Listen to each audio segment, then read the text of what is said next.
안녕하세요. 네, 메가로돈은 제목 그대로 선사시대에 존재했다고 하는 메가로돈을 소재로 한 영화입니다. 네, 참 이상하고도 흥미로운 건 원래 메가로돈은 쭉 메갈로돈으로 발음했다는 겁니다. 어느 모로 봐도 이 단어는 메갈로돈으로 읽는 게 맞고 실제로 영화를 봐도 메갈로돈이라고 발음하는데 왜 제목을 메가로돈으로 표기하는 걸까요? 여기서 말 한마디 잘못하면 죽을 때까지 욕먹을 수 있으니 정답은 여러분 각자에게 맡기고 전 이만 튀겠습니다. 이 영화에 대해 처음 알았을 때는 약간의 흥미를 가지면서도 큰 기대는 하지 않았습니다.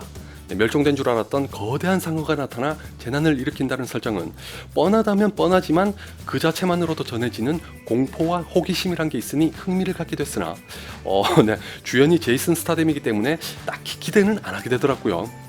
왜냐하면 여러분도 잘 아시다시피 제이슨 스타뎀은 현재 가장 잘 나가는 B급 영화의 주연입니다. 일부를 제외한 대다수의 출연작은 좋게 말하면 기본은 하고 솔직하게 말하면 다 고만고만하다는 거 여러분도 인정하시죠? 그만큼 한계치가 명확한 배우라서 그냥 시간 때우기용으로 봐야지 하면서 기다렸는데 의외로 감독이 존 터틀타ub이더군요. 쿨러닝과 당신이 잠든 사이 같은 영화로 시작해서 당대 가장 잘 나가던 배우들인 존 트라볼타, 브루스 윌리스, 니콜라스 케이지와 작업했던 감독이죠. 물론 내셔널 트레저 이후로는 이렇다 할 영화가 없지만 여전히 메이저에서 노는 감독이니 메가로돈만큼은 제이슨 스타뎀이 전문으로 하는 B급 영화가 아닐 수도 있겠다 싶어서 약간 기대를 하고 봤더니 개뿔. 사실 원래 이 리뷰의 제목은 요즘 하는 말로 제이슨 스타뎀 하는 영화였는데 아무리 생각해봐도 메가로돈은 제이슨 스타뎀도 못하는 영화라고 하는 게 더 적절하다는 결론을 내렸습니다. 차라리 감독이 누군지 모르고 봤더라면 훨씬 더 재밌었겠네요. 스카이스크래퍼의 리뷰에서도 말씀드렸던 할리우드의 전형적인 공식으로 시작하는 초반부만 하더라도 식상할지언정 문제 삼고 싶은 마음은 없었습니다. 여러분이나 저나 메가로돈을 보러 가면서 무슨 조스 같은 명작이 나올 거라고 기대하는 건 아니니까요. 예고편만 봐도 절대 그런 영화가 될 수 없고 제작진조차 그런 야심을 갖고 만든 영화는 아니라는 걸 알 수 있죠. 그저 잠시 머리를 비우고 메가로돈이 선사하는 공포와 스릴을 즐길 수 있기만을 바랐는데 초반부터 짜증 지대로 나게 만들더군요. 한마디로 말해서 메가로돈의 각본은 제가 올해 본 모든 영화를 통틀어 가장 멍청하고 조잡합니다. 이 영화에 비하면 딥블루시의 각본은 거의 걸작 수준입니다. 제이슨 스타뎀이 출연했던 영화들 중에서도 이렇게 엉망인 각본은 없을 겁니다. 논리와 개연성 그리고 캐릭터 구축 등으로 따지면 그 처참했던 데자뷰보다 더하면 더했지 덜하진 않습니다. 여러분도 이 영화가 갈등과 스릴을 만들어내기 위해 무슨 짓을 거듭 일삼는지 보시면 저와 똑같은 말씀을 하실 거라고 생각합니다.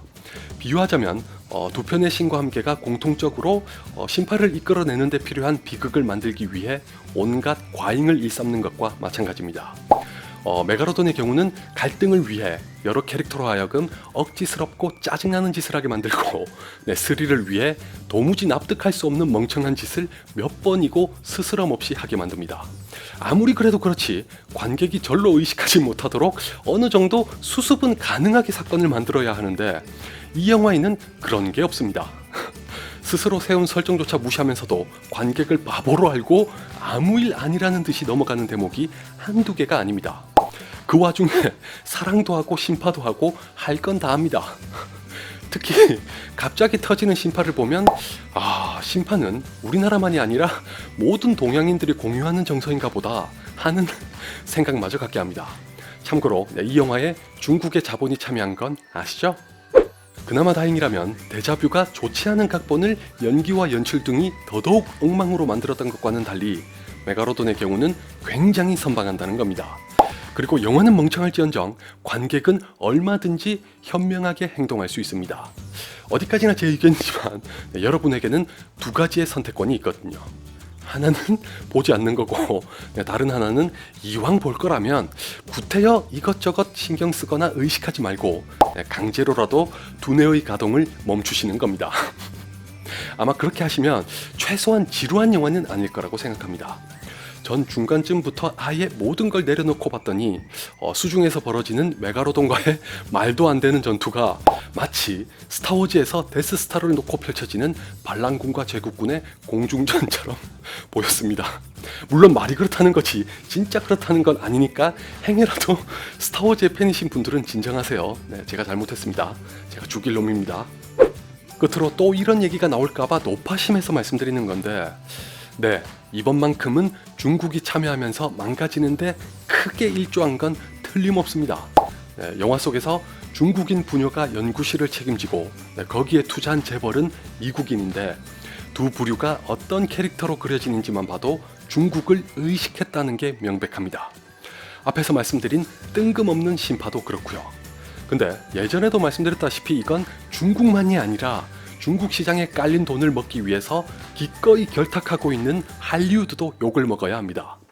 따지고 보면 불법도 아니니 돈의 유혹을 뿌리치지 못하는 것만 가지고 무작정 욕하는 건 좀 그럴 수도 있지만, 네, 영화를 이렇게 계속 망가뜨린다는 것에 대해서는 비판에 마땅하죠. 자그마치 1억 3천만 달러나 투입된 영화가 이 모양이라는 건 좀 심하네요. 네, 그럼에도 불구하고 돈이 된다면 이보다 더한 영화도 나올 겁니다. 아닌 게 아니라 메가로돈은 현재까지 7편이 출판된 소설 중 하나가 원작이라 유감스럽게도 제가 좋든 싫든 그렇게 될 확률이 매우 높아 보입니다.